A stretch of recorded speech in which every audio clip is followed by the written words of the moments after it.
Hello दोस्तों, welcome to के coaching centre. आप सभी का मेरी कोचिंग के कोचिंग सेंटर में तहे दिल से स्वागत है। तो आज हम लोग साइंस का पार्ट 1 करेंगे, जो कि आपके आने वाले सभी कम्पिटिटिव एग्जाम्स के लिए काफ़ी ज़्यादा बेनिफिशियल होगा। तो इस वीडियो को स्किप ना करें और अंत तक जरूर देखें। And if you are new to here, please subscribe my channel, don't forget to hit the like button on this video. चलिए वीडियो को शुरू करते हैं। क्वेश्चन नंबर फर्स्ट आपके सामने दिख रहा होगा, दूध से क्रीम निकाल लेने पर क्या होता है। तो दूध से क्रीम निकाल लेने पर क्या होता है, दूध का घनत्व बढ़ता है। क्या होता है, दूध का घनत्व बढ़ता है। तो यहाँ पर आपका ऑप्शन नंबर ए करेक्ट हो जाएगा मेरे प्यारे दोस्तों। Option number A is the right answer of this question. दूध से क्रीम निकाल लेने पर दूध का घनत्व बढ़ता है। तो यहाँ पर आपका ऑप्शन नंबर ए करेक्ट हो जाएगा। नेक्स्ट क्वेश्चन है आज का आपका, एक हॉर्स पावर बराबर कितने वाट के होता है। एक हॉर्स पावर बराबर कितने वाट होता है। तो आप सभी लोग जानते हैं, बहुत ही इंपॉर्टेंट क्वेश्चन है मेरे प्यारे दोस्तों। बहुत ही बार एग्जाम में पूछा जा चुका है क्वेश्चन है कि एक हॉर्स पावर बराबर कितने वाट के बराबर होता है। तो आपका एक जो हॉर्स पावर होता है ना, वो आपका 746 वाट के बराबर होता है। कितने के बराबर होता है, 746 वाट के बराबर होता है। यहाँ पर आपका ऑप्शन नंबर सी जो है वो करेक्ट आंसर हो जाएगा। तो चलिए मूव करते हैं आज के क्वेश्चन के लिए। आज का पहला क्वेश्चन, हमारे भोजन में संरक्षणात्मक खाद्य पदार्थ हैं। तो हमारे भोजन में संरक्षणात्मक खाद्य पदार्थ हैं, वो है विटामिन एवं खनिज। तो यहाँ पर आपका ऑप्शन नंबर सी करेक्ट हो जाएगा मेरे प्यारे दोस्तों। Option number C is the right answer of this question. तो यहाँ पर आपका ऑप्शन नंबर सी करेक्ट हो जाएगा मेरे प्यारे दोस्तों। Option number C is the right answer of this question. तो चलिए मूव करते हैं आज के क्वेश्चन के लिए। आज का पहला क्वेश्चन, हमारे आहार का निम्न में से कौन सा भाग हड्डियों तथा दांतों की संरचना के लिए आवश्यक होता है। तो वो है आपका कैल्शियम। कैल्शियम जो है वो हमारे आहार का निम्न में से हड्डियों को तो दांतों की संरचना के लिए आवश्यक होता है। तो वो है आपका कैल्शियम। तो यहाँ पर आपका ऑप्शन नंबर सी करेक्ट हो जाएगा। और कैल्शियम का रासायनिक सूत्र क्या होता है, सी होता है।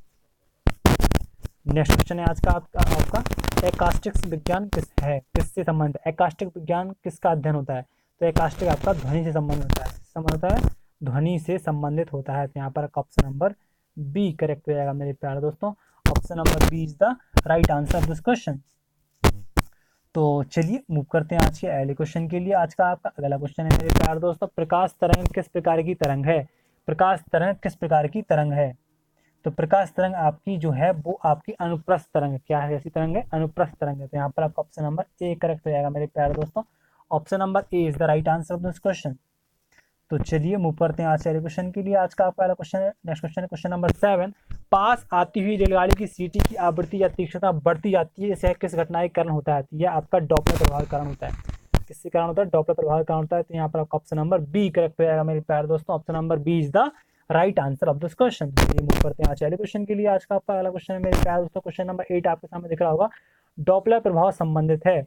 डॉपलर प्रभाव संबंधित है, किससे संबंधित, ध्वनि से संबंधित है। यहाँ पर आपका ऑप्शन नंबर ए करेक्ट हो जाएगा मेरे प्यारे दोस्तों। Option number A is the right answer of this question. चलिए मूव करते हैं आज के क्वेश्चन के लिए। आज का आपका क्वेश्चन है मेरे प्यारे दोस्तों, विश्व का प्रत्येक पदार्थ अत्यंत सूक्ष्म कणों से मिलकर बना है। विश्व का प्रत्येक पदार्थ अत्यंत सूक्ष्म कणों से मिलकर बना है। यह सर्वप्रथम किसने कहा था। यह सर्वप्रथम आपका कहा था कणाद ने। तो यहाँ पर आपका ऑप्शन नंबर ए करेक्ट हो जाएगा मेरे प्यारे दोस्तों। तो चलिए मूव करते हैं आज के क्वेश्चन के लिए। आज का आपका क्वेश्चन है, अमोनियम क्लोराइड का जलीय विलयन होता है। अमोनियम क्लोराइड का जलीय विलयन कैसा होता है। तो अमोनियम क्लोराइड का जो जलीय विलयन मेरे प्यारे दोस्तों जो होता है वो होता है आपका क्षारीय। तो यहाँ पर ऑप्शन नंबर बी करेक्ट हो जाएगा मेरे प्यारे दोस्तों। Option number B is the right answer of this question. तो चलिए मूव करते हैं आज के क्वेश्चन के लिए। आज का आपका अगला क्वेश्चन है मेरे प्यारे दोस्तों, क्वेश्चन नंबर 11 आपके सामने दिख रहा होगा, आदर्श गैस की ऊर्जा। आदर्श गैस की ऊर्जा निर्भर करती है। तो आदर्श गैस की ऊर्जा जो है वो आपकी मूल की संख्या पर निर्भर करती है। तो यहाँ पर ऑप्शन नंबर डी करेक्ट हो जाएगा मेरे प्यारे दोस्तों। तो चलिए मूव करते हैं आज के क्वेश्चन के लिए। आज का आपका क्वेश्चन है मेरे प्यारे दोस्तों, क्वेश्चन नंबर 12 आपके सामने दिख रहा होगा, निम्नलिखित में से विद्युत का सबसे अच्छा चालक कौन सा होता है। तो वो होता है आपका चांदी।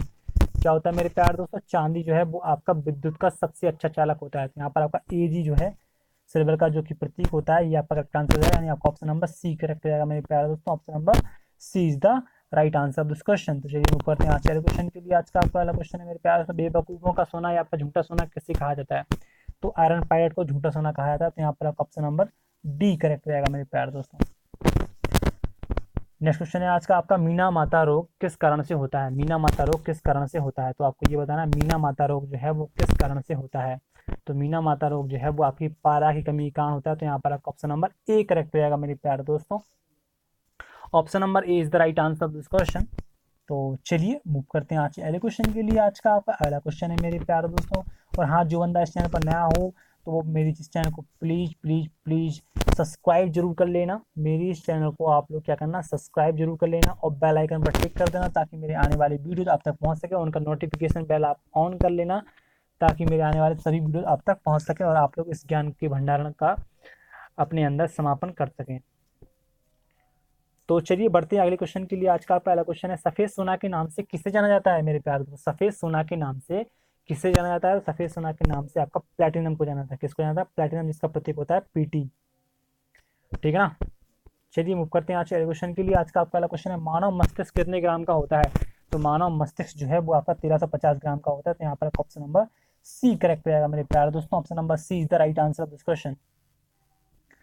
तो चलिए मूव करते हैं आज के क्वेश्चन के लिए। आज का आपका अगला क्वेश्चन है, सूर्य की रोशनी से हम प्राप्त करते हैं, सूर्य की रोशनी से हम प्राप्त करते हैं क्या? सूर्य की रोशनी से बाबू हम लोग क्या प्राप्त करते हैं? विटामिन डी प्राप्त करते हैं मेरे प्यारे दोस्तों।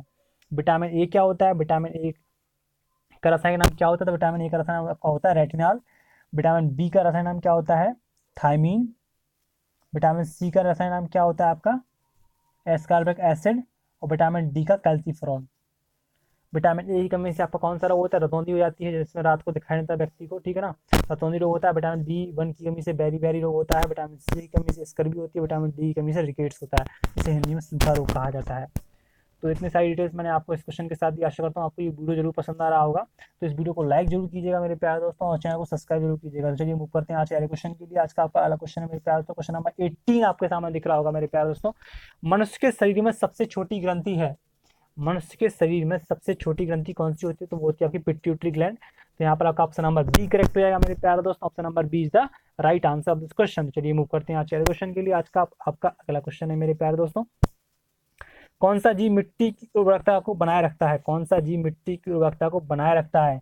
तो मिट्टी की उर्वरकता को बनाए जो रखता है वो होता है आपका केंचुआ। तो यहाँ पर ऑप्शन नंबर बी करेक्ट हो जाएगा मेरे प्यारे दोस्तों। Option number B is the right answer of this question. तो चलिए मूव करते हैं आज के क्वेश्चन के लिए। आज का पहला क्वेश्चन है, रेडियो कार्बन काल निर्धारण किससे संबंधित है? रेडियो कार्बन काल निर्धारण किससे संबंधित है? रेडियो कार्बन काल निर्धारण आपका किससे संबंधित है? तो ये है आपका जीवाश्म से संबंधित है। यहाँ पर ऑप्शन नंबर डी करेक्ट हो जाएगा मेरे प्यारे दोस्तों। Option number D is the right answer of this question.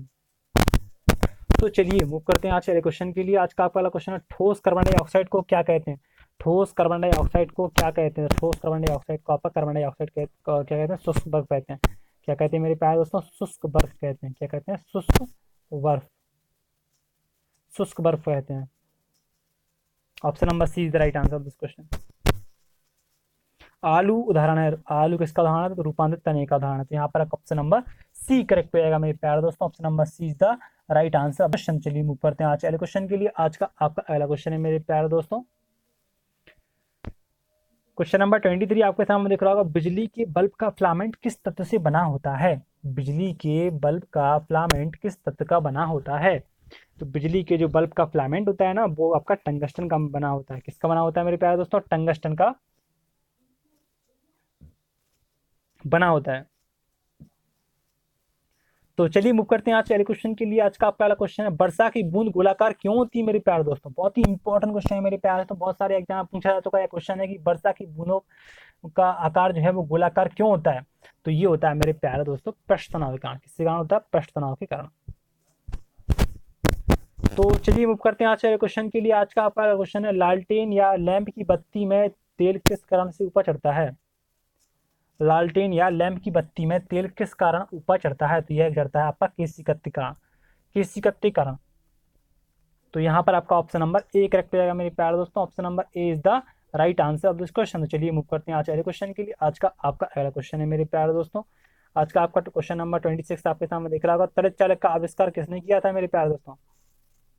त्वरित चालक का आविष्कार किसने किया था? Michael Faraday, Benjamin Franklin, Denis Papin या फिर कोपरनिकस?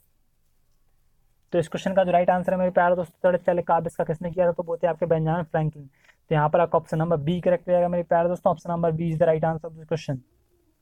तो चलिए मूव करते हैं आज अगले क्वेश्चन के लिए। आज का आपका अगला क्वेश्चन है मेरे प्यारे दोस्तों, क्वेश्चन नंबर 27 आपके सामने दिख रहा है, रडार का उपयोग किस लिए किया जाता है? रडार का उपयोग किस लिए किया जाता है मेरे प्यारे दोस्तों? तो रडार का उपयोग जो है वो आपका जहाज और वायुयान आदि को ढूंढने और मार्गदर्शन करने के लिए किया जाता है। तो यहाँ पर ऑप्शन नंबर सी करेक्ट हो जाएगा मेरे प्यारे दोस्तों। यहाँ पर आपका ऑप्शन नंबर सी करेक्ट हो जाएगा। तो चलिए मूव करते हैं आज के अगले क्वेश्चन के लिए। आज का आपका अगला क्वेश्चन है मेरे प्यारे दोस्तों, सूर्य की ऊर्जा उत्पन्न होती है। सूर्य की ऊर्जा उत्पन्न होती है किसके कारण होती है? तो सूर्य की जो ऊर्जा होती है ना मेरे प्यारे दोस्तों, वो आपकी उत्पन्न होती है नाभिकीय सनलाइन के द्वारा। किसके कारण? नाभिकीय सनलाइन के द्वारा। तो यहाँ पर आपका ऑप्शन नंबर बी करेक्ट हो जाएगा मेरे प्यारे दोस्तों। Option number B is the right answer of this question. तो चलिए